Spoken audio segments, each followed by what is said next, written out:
dear friends. So, welcome back to the class of Registration Act 1908. Today, we will cover three sections, section 18, 19 and 20.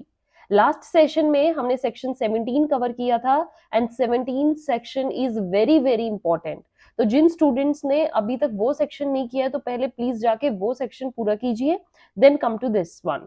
So after section 17 में हमने देखा था कि which documents are compulsorily to be registered. कौन से ऐसे documents हैं जिनको अगर हम रजिस्ट्रेशन करवाएंगे ही नहीं तो वो लीगली वैलिड नहीं होंगे, है ना. And today we will see under section 18 first of all what are those documents of which registration is optional. Means there is optional, आपको रजिस्ट्रेशन करवाना है तो करवाइए, नहीं करवाना है तो मत करवाइए. बट एक चीज अगर हम लीगल पॉइंट ऑफ व्यू से देखें तो कब हमारे लॉज चेंज हो जाए तो बेटर है कि हमेशा इनका रजिस्ट्रेशन करवा के ही चलो, राइट. तो अगर स्टिल अगर आपका रजिस्ट्रेशन इन डॉक्यूमेंट्स का नहीं है तो ये तब भी वैलिड है, कोई उन डॉक्यूमेंट्स को इनवैलिड नहीं बता सकता. तो सेक्शन 18 कौन से ऐसे डॉक्यूमेंट्स है जिनको बताता है कि आपको ऑप्शनल करने हैं. देखिए हम ना इनको सेक्शन 17 से ही रिलेट करते चलेंगे. अब मैंने बताया था सेक्शन 17 का फर्स्ट था gifts and will, sorry gifts. तो यहाँ पर क्या है कि गिफ्ट्स तो आपको सारे के सारे रजिस्टर करवाने पड़ेंगे, उनका ऑप्शनल है ही नहीं क्योंकि 17 उनको बोल चुका है कि वो आपको रजिस्टर करवाने हैं. Then come to the second thing कि any of the documents may be registered, may be आएगा इधर, वहां पर था शेल, यहाँ पर may be registered means that's your option. So first is the instruments other than the gifts and the will. Again, other than gifts which purport or operate means जो एकदम से क्या करवाते हैं, आपका कोई राइट क्रिएट करते हैं, कुछ डेक्लरेशन देते हैं या कोई राइट असाइन होता है, लिमिट्स लगती हैं, राइट. वो प्रेजेंट में हो, फ्यूचर में हो, कंटिंजेंट हो या वेस्टेड हो, ऐसे सारे इंस्ट्रूमेंट्स जिनकी वैल्यू लेस देन 100 रुपीज है, टू और इन इमूवेबल प्रॉपर्टी से जो रिलेटेड करते हैं डॉक्यूमेंट्स और जिनकी वैल्यू जो है इट्स लेस देन ₹100. तो ऑब्वियसली बात है जो भी 100 रुपीज से ज्यादा वाले वैल्यू के डॉक्यूमेंट्स होंगे वो आपको रजिस्टर करवाने हैं. और यहाँ पर बात की गई है less than the value of 100 rupees, वो आपको कंपल्सरी नहीं है, ये आपका फर्स्ट है ऑप्शनल में. देन सेकंड कौन सा आ जाता है, ऐसे इंस्ट्रूमेंट्स जो एक्नॉलेज करते हैं आपके राइट्स को, राइट, कंसिडरेशन देते हैं, रिसिप्ट मतलब एक तरीके से एक्नॉलेज करते हैं रिसिप्ट की कि आपके पास कंसिडरेशन आ चुकी है. All right. Then second, this was the second one जो आपको एक्नॉलेज करते हैं, ये भी कंपल्सरी नहीं है. Coming to the third one. अब थर्ड वन में बात करिए, देखिए हमने उसमें क्या किया था, 17 में लीजेस की बात करी थी, राइट, लीजेस डॉक्यूमेंट. और लीज जितनी भी देखी थी वो क्या थी, मोर देन 1 ईयर, राइट. अब till 1 year, up to 1 year, more than 1 year, year to year, यही करी थी 3 टाइप्स. बट यहाँ पर अब ऑप्शनल में कौन सी आ गई, बिल्कुल आप इजीली कर सकते हो, leases of that immovable property whose term are not exceeding 1 year. Okay, जो नॉट एक्सीड 1 ईयर से ज्यादा नहीं है तो आप वो भी आपकी क्या है, ऑप्शनल में है, राइट बच्चे. एंड लीजेस एग्जम्प्टेड अंडर सेक्शन 17 में जो भी हमने लीजेस एग्जम्प्ट करी है वो सब इसमें भी वो ही है कि आपको वो ऑप्शनल है. अब बात आ जाती है, अगर हम देखें तो हमने टीपी एक्ट किया था, ट्रांसफर ऑफ प्रॉपर्टी एक्ट, आगे बात बच्चे याद. और टीपी एक्ट में हमने क्या बोला था कि लीजेस जितनी भी होती है वो कंपल्सरीली रजिस्ट्रेबल होनी चाहिए, है ना. तो ट्रांसफर ऑफ प्रॉपर्टी एक्ट के बावजूद अगर आप देखिए, अब आप तो ये कहोगे ना मैम आप तो कंफ्यूज कर रहे हो, रजिस्ट्रेशन एक्ट में तो बोल रहे हो कि लीजेस जो 1 ईयर से कम है वो रजिस्टर्ड नहीं होती, और उधर टीपीएम में आपने बोला था कि लीजेस को कंपल्सरी रजिस्टर करवाइए.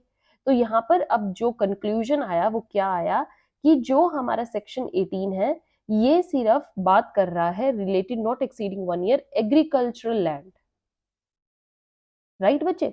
एग्रीकल्चरल लैंड सिर्फ जो कि 1 ईयर से लेस अमाउंट पे आप लीज पर देते हो वो सिर्फ आपको रजिस्टर नहीं करवानी, वो ऑप्शनल है. अदरवाइज सारी तरह की लीजेस आपको रजिस्टर करवानी पड़ेगी. टीपीए में एक सिर्फ एग्रीकल्चर लैंड की बात नहीं होती, इसलिए यहाँ पर एग्रीकल्चर लैंड ऑप्शनल में है. बाकी टीपीए में जब सारी तरह की लीजेस ही रजिस्ट्रेबल है तो वो 1 ईयर से ज्यादा हो कम हो वो नहीं मानी जाएंगी, आपको रजिस्टर करवानी पड़ेगी.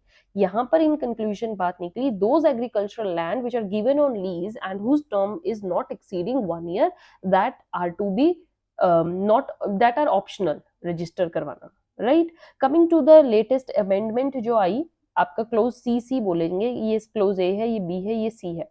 क्लोज सी सी में बात करते हैं, देखिए हमने 17 में किया था कि ऐसे इंस्ट्रूमेंट्स जो डिक्री या ऑर्डर ऑफ द कोर्ट को दिखाते हैं और जिसमें कि जो हमारी डिक्री और अवार्ड है वो एज अ सच कि एकदम से ऑपरेट करता है, आपका राइट डिक्लेयर करता है कुछ भी प्रेजेंट या फ्यूचर वट एवर, बट उस राइट की रिलेटेड जो भी प्रॉपर्टी उसकी वैल्यू 100 रुपीज से ज्यादा होनी चाहिए, है ना।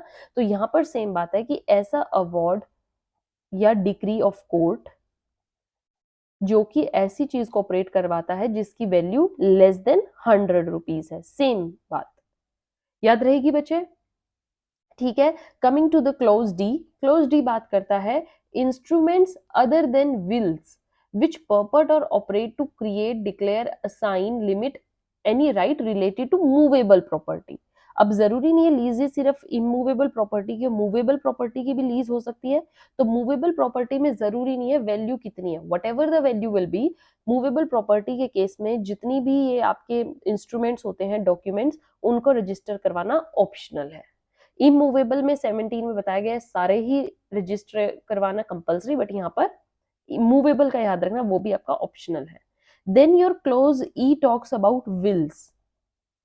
अब आप कहोगे मैम कहीं पे तो आप विल्स को रजिस्टर करवाने के लिए बोल रहे हो, कहीं पर ऑप्शनल है।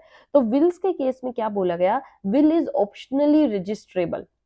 ओके, ऑप्शनली रजिस्ट्रेबल है और इससे आप कोई भी ये नहीं कर सकते कि ये नॉन रजिस्टर्ड नहीं है तो ये वैलिड नहीं है। Okay, if a will is registered by the testator ने ही खुद से अनसाइन कर दिया तो आप उसको 100% उसकी जेन्युइननेस पर यकीन कीजिए कि यस इट्स द विल, और इसको कंपल्सरीली रजिस्ट्रेबल करवाना जरूरी नहीं है, it's completely depend upon your option wish.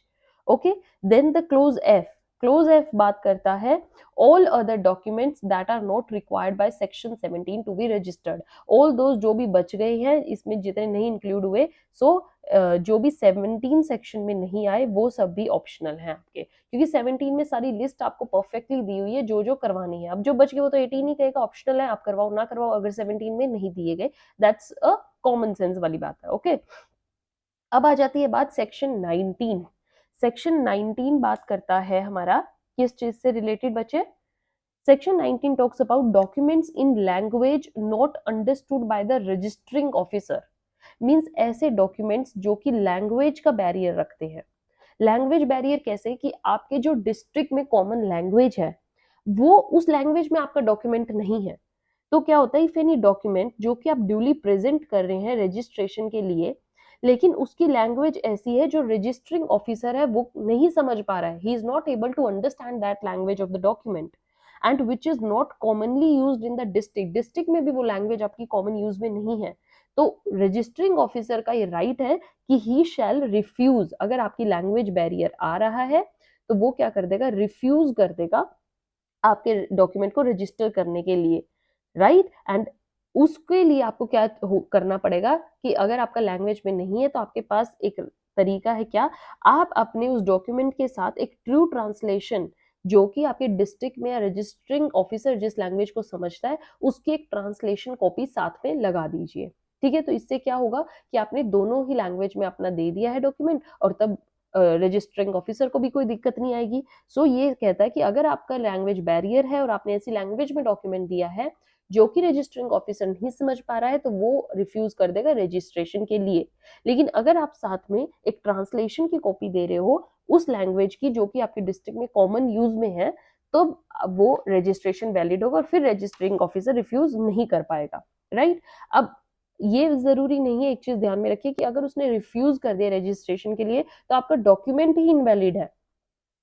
ठीक है, ऐसा नहीं है, डॉक्यूमेंट जो है वो कंप्लीटली वैलिड है। फेलियर अगर आपका कंप्लाई, आप फेलियर टू कंप्लाई करते हो इस सेक्शन के according, that doesn't make your registration void. ठीक है, बस आपको ये जो भी बीच में डिस्क्रिपेंसी है उसको मीट आउट करना है।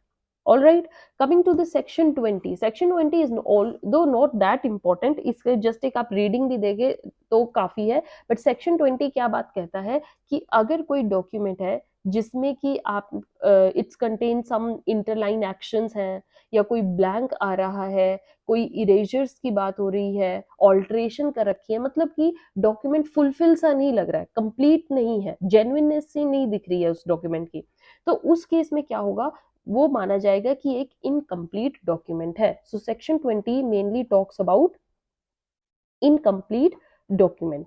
तो इनकम्प्लीट डॉक्यूमेंट के केस में क्या होगा, रजिस्ट्रार फिर से ऑब्वियस है उसको रिफ्यूज कर देगा और रजिस्ट्रेशन यहाँ पर अप्लाई नहीं होगा. पहले आपको अपने डॉक्यूमेंट को फुलफिल करना पड़ेगा, सारी मिस्टेक्स उसकी दूर करनी है और तभी आप उस डॉक्यूमेंट को अप्लाई कर सकते हो for registration. All right, so this is all about your section 18, 19, 20. I hope you understood it very very well. बहुत ही इंपॉर्टेंट सेक्शन है 18 बच्चे. 17 के साथ साथ 18 भी बहुत इंपॉर्टेंट है. 19 20 की रीडिंग दीजिए, इसलिए मैंने इन दोनों को इसी के साथ कवर कर लिया. Right, in next session we will start with section 21. Till then, keep reading, keep watching. Registration Act in itself a very very important act. Don't skip any of its session. Have a nice day. Thank you.